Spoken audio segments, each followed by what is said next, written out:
Hello, everyone. Thank you for joining me. I am Ryan Clifton Bowler. I want to get right down to the news. As we all know, that Joe Rogan is under a lot of pressure right now.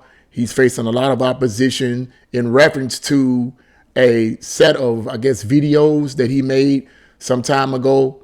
And it had to do with the movie Planet of the Apes.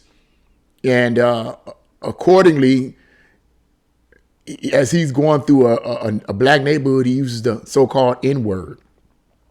So celebrities, from what I heard from other YouTubers, celebrities and big tech and the far left is coming out and trying to use this as a way to get Spotify to get rid of them. Now, Rumble, now that this pressure is on Joe Rogan, Rumble is offering, which we all know who Rumble is. I don't have to explain that to you guys, maybe, but Rumble, well, let me just say it. Rumble is a counterpart to YouTube, okay? And it stresses free speech. Basically, that's what it is.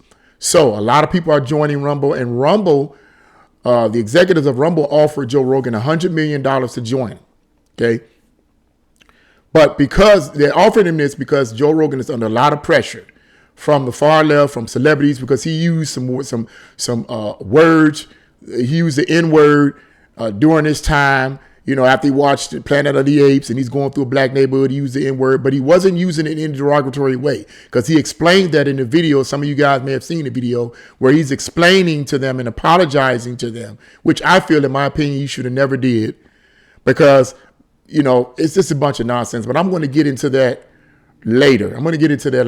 What I want to do, I want to read a portion of an article from Red State in reference to Joe Rogan being offered this $100 million. I want to read a portion of an article in Red State. And then after I finish reading a portion of that article, I'm going to give you guys my view on this whole situation. So let's begin. The title of the article is Rumble Video Makes a Sweet Offer to Joe Rogan. Though podcaster Joe Rogan continues to excel at what he does despite all the attempts by the media, big tech, so-called medical experts, the Biden administration, and leftists to either neuter or cancel him, some of his supporters have grown concerned that recent moves by Spotify, including their deletion of dozens of Rogan Experience episodes, and by the way, before I read any further, that I found out there was after this situation happens, 270 doctors came out and signed a petition to get rid of the videos. It was just crazy. So it goes on to say, some of his supporters, I'm going to read it again, some of his supporters have grown concerned that recent moves by Spotify, including their deletion of dozens of Rogan Experience episodes, will eventually force him into a position where he feels he has to moderate his content to a significant degree in an effort to appease the outraged mobs. I cannot stand these people. Lord help me, Jesus. Oh, make my stomach hurt. To appease the outraged mobs and take some of the heat off of Spotify, which has also come under fire in recent weeks. Enter Rumble, a widely successful Toronto-based video platform that has emerged as a big competitor to YouTube, thanks in part to Rumble's commitment to open dialogue as opposed to YouTube's ongoing effort to censor people like Joe Rogan for daring to ask questions and share differing opinions on government dictates and mandates on the virus. So I'm going to end right there. You guys can read the rest of that article in the description box below. But here's the thing that I got to ask. It's interesting to me how the far left, and of course we know who the far left is. We're not talking about those people who are Democrat, who may be on the left, we're not talking about the regular 9-to-5 people that get up in the morning, they get up, they go to work, they pay their bills, they take care of their children. We're not talking about those individuals because they're not a threat to free speech, so to speak.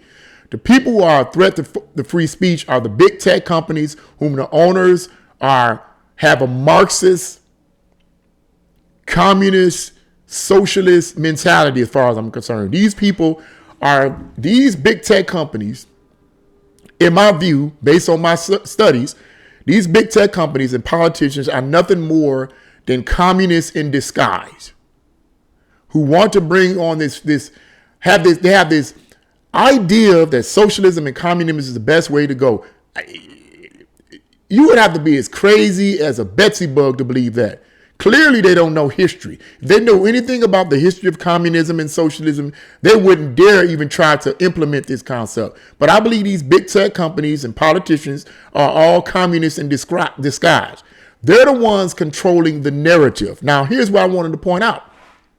What I heard from a fellow YouTuber was that Joe Rogan is not necessarily conservative. He's kind of like centrist or more or less to the left. But he's a thinker. He's someone who's willing to be open to other people's opinions on a given issue. And clearly this is what he was doing, had been doing. You know, he had been doing this. He's open-minded. He invites all kinds of viewpoints and different opinions on a given situation. He's an open-minded person. Whether he's in the center or to the left, he's an open-minded person. But here's the deal. The radical left, the people with the power, okay? The people with the power don't care if you on the left or right. Now you say, wait a minute, what do you mean? If you're on the left and you support their narrative, you cool. They got your back. But if you on the left and you disagree with what they're trying to spin, they're going to attack you as well.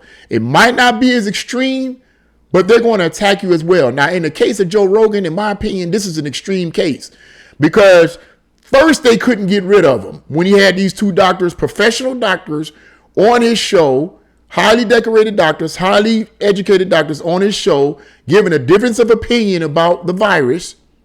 Okay. Giving a difference of opinion about it. And I guess also the vaccine. I don't know. I don't watch Joe Rogan, so I don't know. I'm just telling you from what I heard from other fellow YouTubers who have knowledge about this.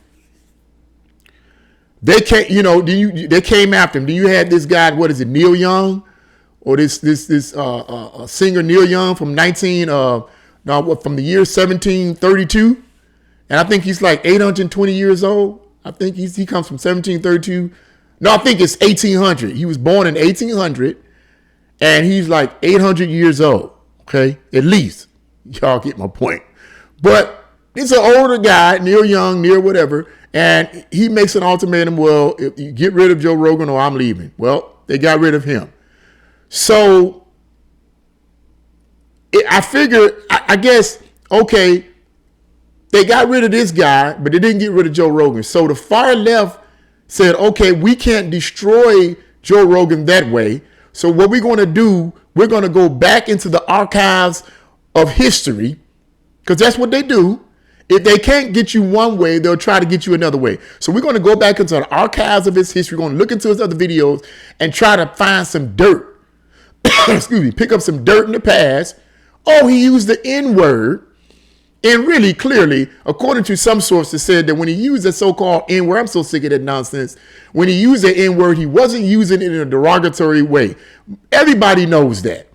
Everybody knows that. I'm pretty sure he wasn't using it in a derogatory way. But the way the mainstream leftist media spins it, from what I was hearing from one particular source, an employee on my job was saying that the way they spin it made it look bad. See, man, they're so manipulative. The far left and the mainstream media has control over people's minds. They have so much control over people's minds that they steer people's minds the way they want it to go. And at the end of this video, towards the conclusion of this video, I'm going to read some words from a man who's considered to be the father of propaganda in a few minutes at the end of this video. So I want you guys to stay with me on this.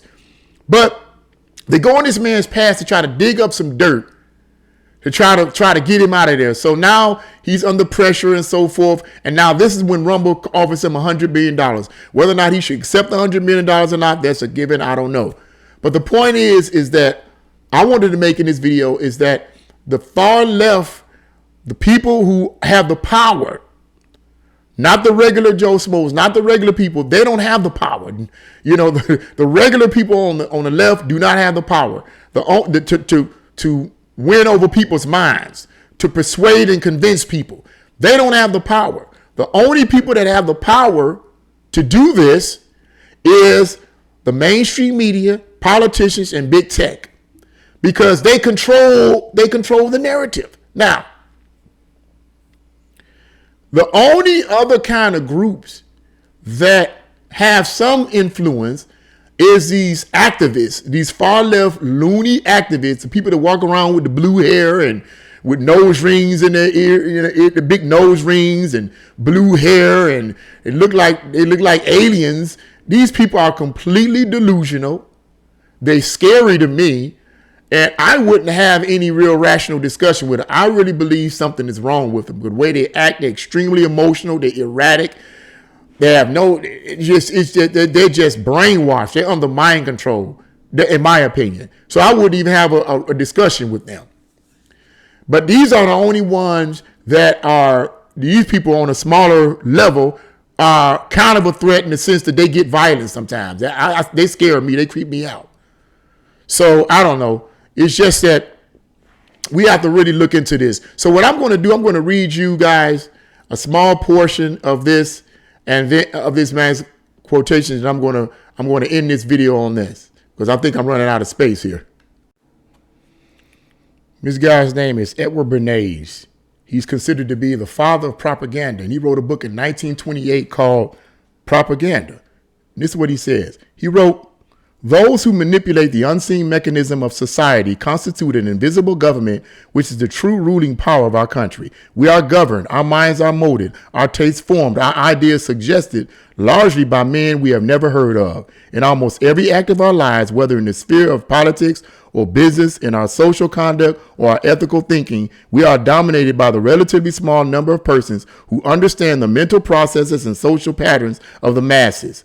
It is they who pull the wires that control the public mind, who harness old social forces and contrive new ways to bind and guide the world." And that's just a small portion of what he said right there. But think about that. The only way we're going to break out of this is to break out of the mold that they have created for us. So if you guys have any comments, leave your comments in the comment section below. If you like this video, press the like button, share this video, and subscribe. God bless you all, and see you again.